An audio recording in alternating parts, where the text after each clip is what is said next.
안녕하세요. 저는 얼마 전 아주 충격적인 일을 겪고 이렇게 글을 씁니다. 저는 올해 50대가 된 남자이고 혼자 살고 있어요.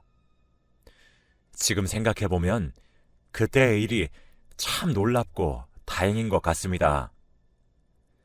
그때 그 여자의 비밀을 알지 않았다면 어떤 일이 생겼을지 상상만 해도 무섭네요. 저는 어렸을 때부터 가난한 집안에서 살았어요. 그래서 남들이 다 가는 대학도 못 가고 바로 공장에 들어가서 일을 해야 했죠. 저는 외동아들이라 혼자서 벌고 있었는데 아버지는 사업을 한다고 난리셨고 어머니는 그런 아버지를 한심하게 바라보면서 이혼을 생각하고 계셨죠. 아버지는 사업을 하신다고 잘 다니던 직장도 그만두셨고 결국 집안일만 하시던 어머니가 밖에서 일을 해야 하는 지경까지 되었답니다. 어머니는 새벽엔 목욕탕 청소를 하고 오후에는 식당 서빙 일을 하면서 생활비를 벌고 계셨죠. 저와 어머니가 악착같이 돈을 벌어오면 뭐합니까? 아버지가 사업 준비로 홀라당 다 써버리시는데요. 대책 없이 사업만 준비하시는 아버지가 저는 너무 한심스러웠고 어머니도 많이 지치신 것 같았어요.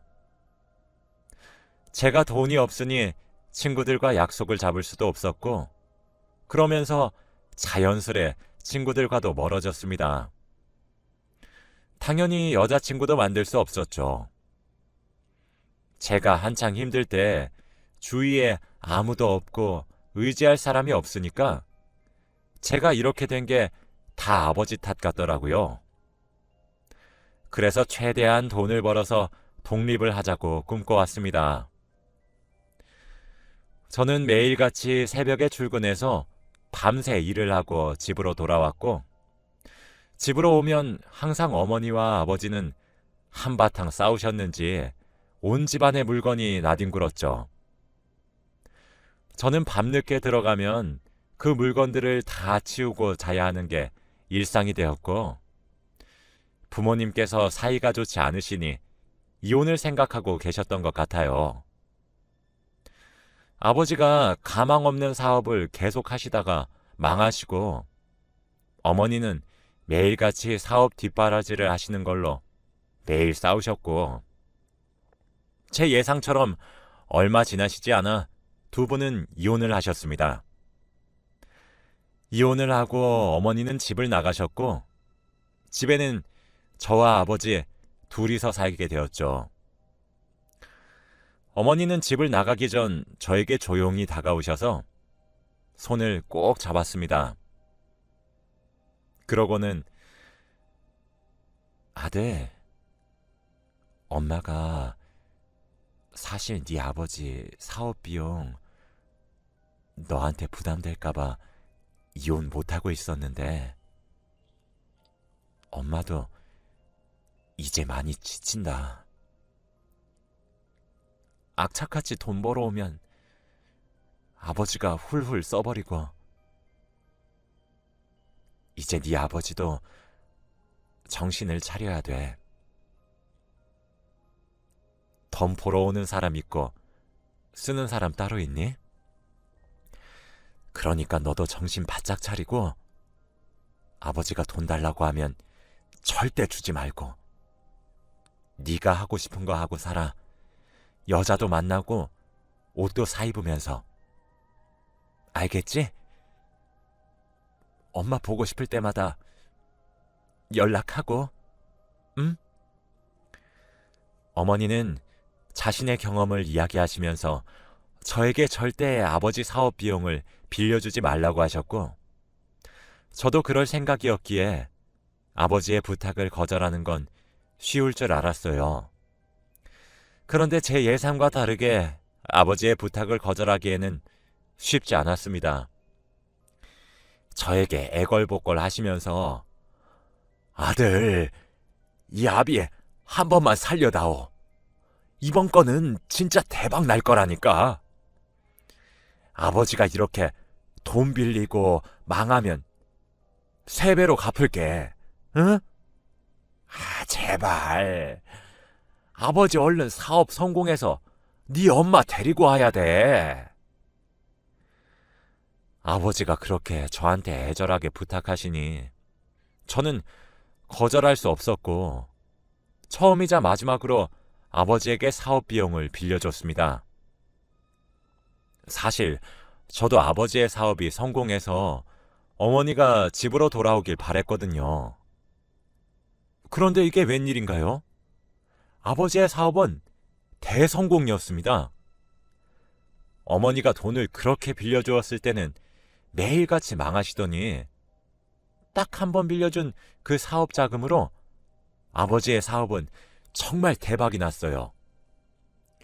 많은 사람이 아버지에게 투자하겠다고 저희 집 현관문을 매일같이 두드렸고 아버지와 저는 한순간에 돈방석에 앉게 되었죠. 너무 얼떨떨하고 당황스러워서 이 상황이 이해가 되지 않았고 뭘 어떻게 해야 할지 모르겠더군요. 우선 아버지는 회사를 차려서 정식적으로 사업을 키워나가기 시작했고 저는 한순간에 아버지 회사의 대표이사가 되었죠.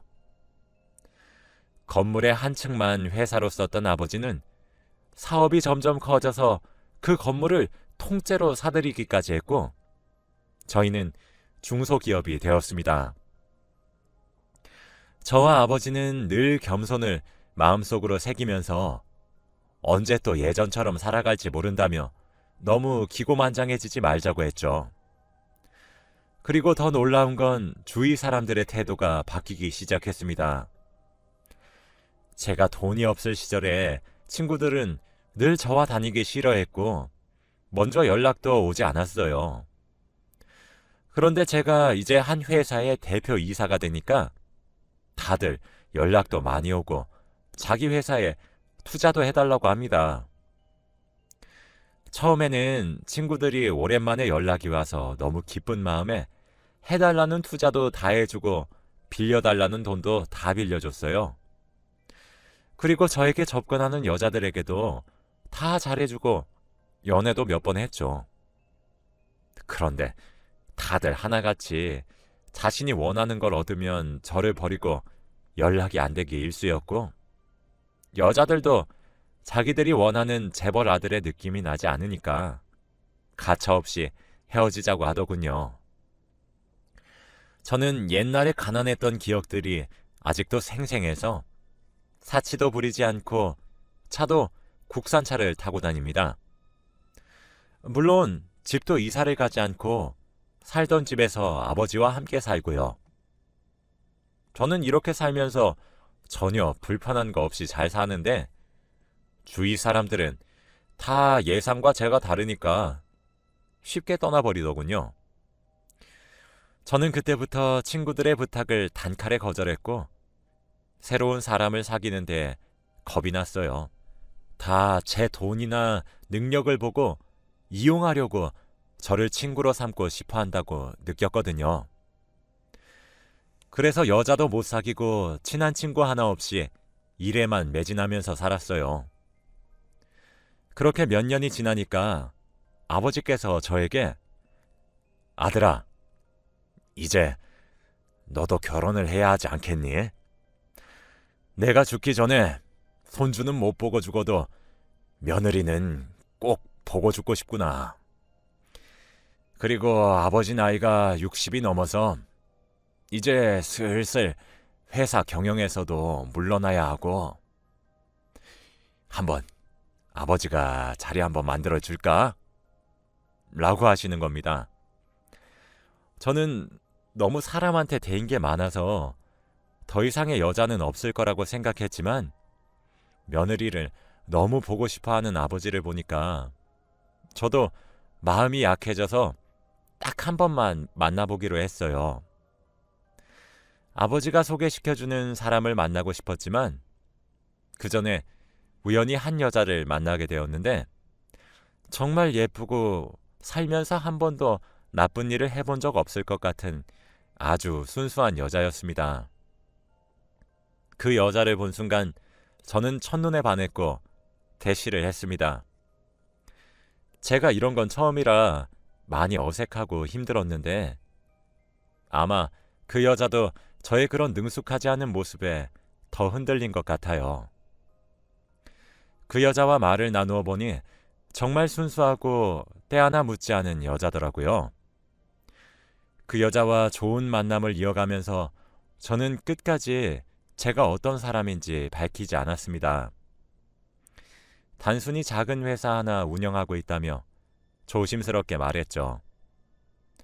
그 여자는 작은 병원에서 간호사 일을 하고 있다고 했고 어머니와 단 둘이서 살고 있다고 하더군요. 아픈 어머니를 보살피기 위해 소녀 가장으로 살고 있다는데 정말 멋지고 존경스러웠습니다. 그래서 더 그 여자가 좋아졌던 것 같아요. 지금까지 만났던 여자들은 하나같이 이거 사달라 저거 사달라 하면서 저보다 제 돈을 사랑하는 여자들 뿐이었는데 제 여자친구는 그게 아니라 저에게 다 사준다면서 자신의 없는 돈 끌어들여다가 사주고 그랬죠. 정말 눈에 넣어도 안 아픈 여자친구였습니다. 제 여자친구와 사귄 지 1년째 되던 날 일이 터지고 말았어요. 바로 여자친구의 바람입니다. 평생 저만 바라보고 저에게만 헌신을 다할 줄 알았던 여자친구에게 다른 남자친구가 있더라고요. 처음에는 몰랐는데 제가 의심이 들어서 비서를 통해 뒷조사를 조금 해보니 너무 확실한 증거가 있었습니다. 그리고 더 놀라운 건 여자친구의 충격적인 반전이었죠. 저에게 간호사 일을 한다고 했던 그 여자는 술집에서 일하는 여자였고 애초부터 저의 직업과 재산을 다 알고 사귄 거라고 하더라고요. 그러면서 내가 한 남자를 물었는데 아주 돈이 어마어마해. 이런 집에 시집 가면 평생을 명품백 잔뜩 가지고 살 수 있겠지? 나 드디어 인생 폈어? 라고 하며 사람들에게 말하고 다녔다고 합니다. 솔직히 저는 그 여자와 결혼까지 생각하고 있었어요. 그동안 아버지가 퇴임하시고 어린 나이에 제가 회장 자리에 올라서 얼른 결혼이 급했는데 저는 그 여자라면 결혼할 수 있을 것 같았거든요. 그런데 이런 비밀을 가지고 있었다니 제가 잘 알아보지도 않고 사귄 게 잘못이었죠. 저는 그 여자에게 화를 내고 따졌더니 그 여자가 하는 말은 정말 가관이었습니다. 내가 너 정체를 모를 줄 알았어? 너 작은 회사 운영하고 있다길래 얼마나 대단한 회사인지 네 이름 검색해보니까 바로 뜨던데? 너 바보니? 그리고 재벌이면 돈 좀 쓰고 여자친구한테 명품백 좀 사주고 그래야지. 어떻게 돈 한 푼을 안 쓰니? 너 같은 멍청이가 나 같은 여자를 어디서 만날 수 있을 것 같아. 그리고 네가 하도 재미가 없어서 다른 남자를 만난 걸 가지고 왜 나한테 그래? 내가 바람 피운 거 다 네 탓이야. 그 말을 들으니 도저히 참을 수 없었고 비서를 시켜서 그 여자의 실체를 다 까발리기로 했어요. 그 여자는 정말 까도 까도 나오는 게 너무 많았고 결국 경찰에 신고를 했습니다. 모은 증거들과 함께 고소하겠다고 했고 저는 그 여자를 감옥에 넣을 수 있었어요. 원래는 좋게 끝내려고 했는데 찾아보니까 그 여자가 저지른 사기가 엄청나더라고요. 정말 어마무시한 여자였죠. 징역이 얼마 되지는 않지만 그래도 그곳에서 조금이라도 반성하기를 바랬어요. 그 여자의 실체를 제대로 알고 나니 사람을 믿지 못하겠고 결혼은 절대 못하겠더군요. 아버지에게 며느리를 보여드리고 싶었지만 제 주위에 오는 사람들이 다 하나같이 못되고 괴팍한 사람들이라 쉽게 정을 주지 못했습니다. 아버지는 나이가 점점 들어가고 회사 일은 점점 바빠져서 이제 아예 사람을 만나는 게 어려워졌죠.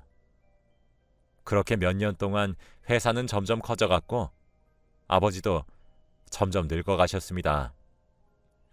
이제 지팡이를 쓰고 거동을 하셔야 했고 매일같이 집에 계셨어요. 그렇게 한 8년이 흐른 것 같습니다. 저도 이제 40대 중반이 되었고 아버지도 70살이 넘으셨죠. 그런데 갑자기 아버지께서 충격적인 말을 하시는 겁니다. 나 결혼한다. 정말 놀랐어요. 나이가 70살이 넘으신 흰머리이신 아버지께서 결혼이시라뇨. 솔직히 그때까지는 사랑하시는 할머니 분이 계셔서 그분과 남은 여생을 살아가고 싶으신 거구나 했는데 그게 아니었어요. 아버지와 결혼하겠다고 한 사람은 바로 30대 후반이었습니다. 아버지와 30살이 넘게 차이가 났죠. 딱 봐도 알 수 있었습니다. 이 여자는 아버지를 사랑해서가 아니라 아버지의 재산을 원한 거라고요. 저는 옛날에 드라마나 영화 속에서만 보던 회장님의 어린 아내가 바로 저희 아버지의 일이 될 줄은 상상도 못했어요. 당연히 이 여자는 아버지가 돌아가시면 남은 유산들을 다 자기가 가지기 위해 결혼을 하는 거라고 생각했습니다. 저는 이 결혼을 당연히 반대했어요. 아버지를 조심스럽게 불러 제가 생각하고 있던 이야기들을 다 말씀드렸습니다. 아버님, 이 결혼 잘 생각해 보셨으면 좋겠어요. 죄송하지만 저 여자가 아버지와 결혼하려는 이유는 돈밖에 없어요. 집안에 여자 한번 잘못 들여서 큰 코 다칠 일 없었으면 좋겠습니다. 아버지께 솔직하게 말씀드렸지만 아버지의 마음은 변하지 않을 것 같았죠. 우리 아들 드라마를 너무 많이 보았구나. 저 여자는 그럴 여자가 아니야. 나한테 너무 잘해주고 얼마나 상냥한데. 어차피 이혼도 할 수 있으니 그건 나중에 보고 결정하마. 아버지는 이미 그 여자에게 푹 빠지신 것 같았고 저도 아버지의 고집을 꺾을 수 없더라고요. 결국 아버지는 정말 결혼을 하셨습니다. 이제 저희 집안에 가족이 되어서 매일같이 식사자리도 하고 여행도 다녔어요.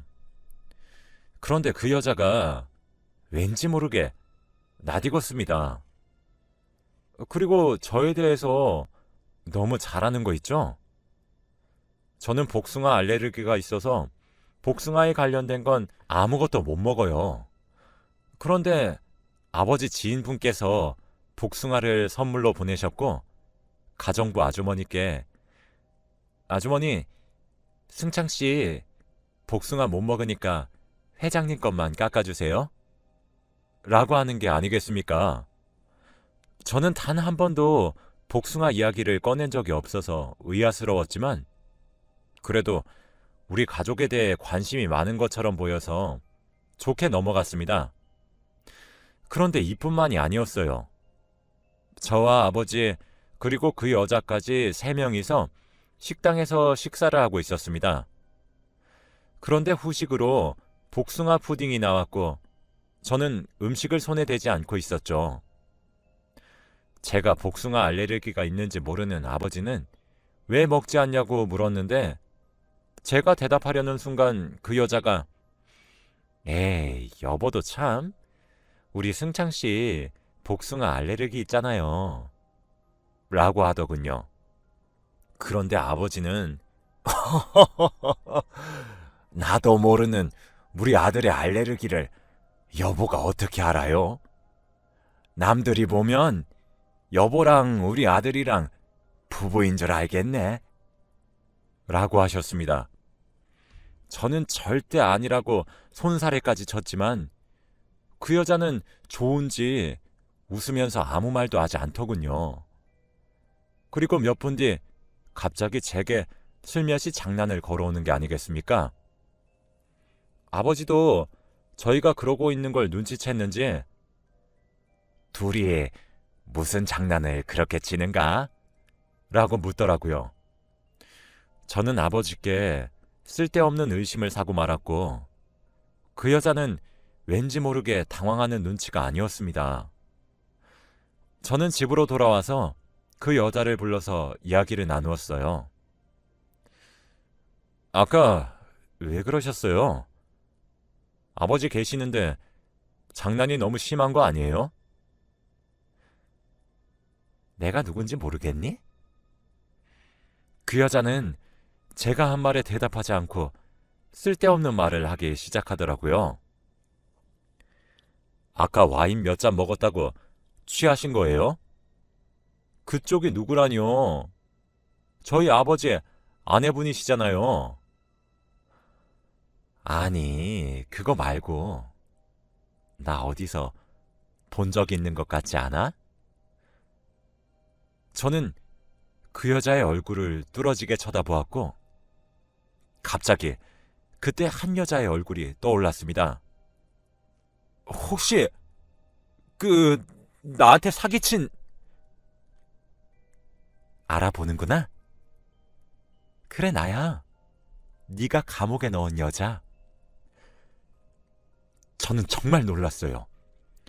그때 이후로 몇 년이나 지났으니 그 여자는 출소하고다 남았을 텐데 관심이 없어서 어디서 뭐하고 사는지 조사를 안 했었거든요.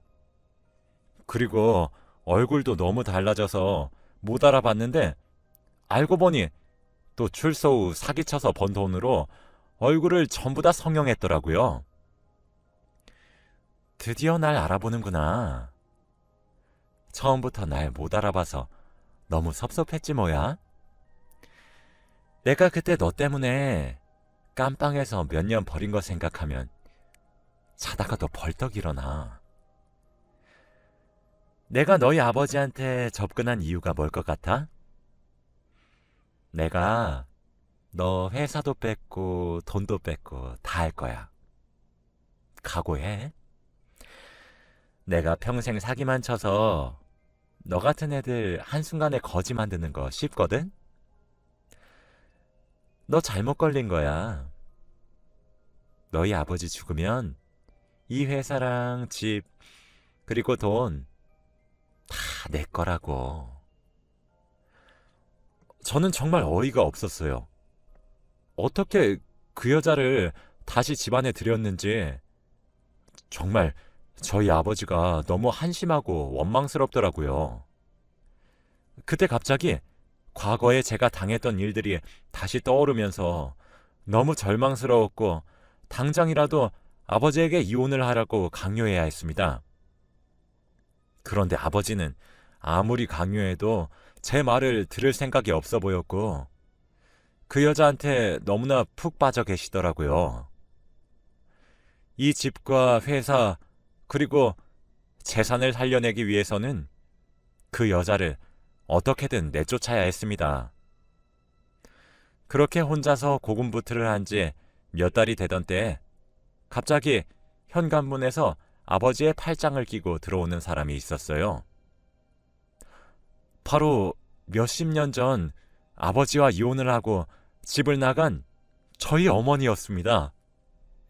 저는 정말 오랜만에 뵌 어머니를 보니까 갑자기 눈에서 눈물이 차올랐고 어머니에게 달려가 안겼죠. 어머니는 제 연락도 다 거절하시고 어디서 뭐하고 지내시는지 비서가 알려주지 않더라고요. 알고 보니 아버지가 미리 제 비서에게 어머니에 관해 아무것도 전하지 말라고 했던 거였고 어머니는 아버지가 구해주신 시골에 있는 한 별장에서 항암 치료를 하고 계셨는데 모든 치료가 끝나서 집으로 돌아오신 거였습니다. 그때 거실에 있던 그 여자는 어머니와 다정하게 팔짱을 끼고 들어오는 아버지를 보고 회장님, 지금 뭐 하시는 거예요? 여자는 나밖에 없다며 지금 당당하게 첩들이시는 거예요? 라고 하는 겁니다. 네가 뭔 상관이냐? 그리고 첩? 바보 같은 계집애. 첩은 너요. 이 여자가 본처고 네가 첩이여.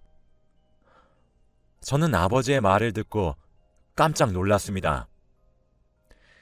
내가 널 어떤 앤지 알아보지도 않고 우리 집에 들인 것 같으냐? 너 과거에 우리 아들한테 사기친 계집애잖아. 내가 뭘 믿고 너한테 회사랑 내 재산을 다 맡기니? 아주 어른을 바보로 알고. 당장 이 집에서 썩 꺼져! 그 여자는 갑자기 소리를 치면서 나 절대 안 나가. 내가 이 집안 사모님이라고! 하며 떼를 썼고 결국 경비원들이 그 여자를 내쫓았습니다. 그리고 오랜만에 세 사람이 모여서 거실에 앉아서 이야기를 나누었어요. 아버지, 도대체 어떻게 된 겁니까? 아들, 내가 예전에 말했잖니. 사업 꼭 성공해서 네 엄마 다시 데려오겠다고. 그리고 성공하자마자 너희 엄마한테 달려가서 하루 종일 빌었지. 다시 돌아와 달라고. 그런데 그때 알았다. 너희 엄마가 암이라는 거. 내가 최선을 다해서 우리 아내 병간호도 해주고 치료비도 내주면서 다시 우리 부부는 합칠 생각을 하고 있었어. 그런데 그때 비서한테 네가 여자를 잘못 만났다는 이야기를 들었다. 부모로서 그런 애들을 보고만 있을 수 없었기에 아버지가 이번엔 제대로 계획을 했지. 그 여자 이제 내가 고소했으니 감옥에 아마 평생 있다가 나올 거야. 출소하고 사기친 게 워낙 피해자도 많고 규모도 커서 무기징역은 나올 거다. 아들, 아빠와 엄마는 며느리 필요 없으니 우리 아들이 상처 안 받고 평생 행복하기만 하면 좋겠다. 우리 회사를 잘 부탁해, 아들. 그 여자를 집에 들인 게 바로 아버지가 계획한 일이라고 했을 때 그때 느꼈어요. 아버지의 위대함을요. 그리고 아버지는 세상에 여자는 어머니밖에 없다고 말했습니다. 어머니도 아버지가 몇 년 동안 아픈 자기를 간호해주고 위해주었을 때 진심을 느꼈다고 해요. 그렇게 저희 세 명은 예전보다 더 화목한 집안에서 살고 있습니다. 이제 아버지도 마음 편히 회사 일에 손을 떼셨고 어머니와 함께 여행도 다니면서 남은 여생을 살고 계세요. 그리고 저는 일만 하던 일상에서 조금 벗어나 취미 생활도 조금 즐기고 있습니다.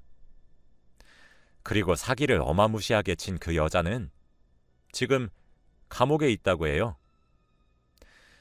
정말 아버지 말대로 무기징역이래요.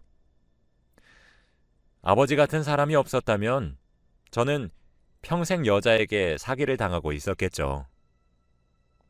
지금 생각해보면 정말 저희 아버지가 존경스럽습니다. 여러분들도 결혼하실 때 배우자 되실 분 잘 알아보시고 결혼하시길 바랄게요. 제 이야기는 여기까지입니다. 들어주셔서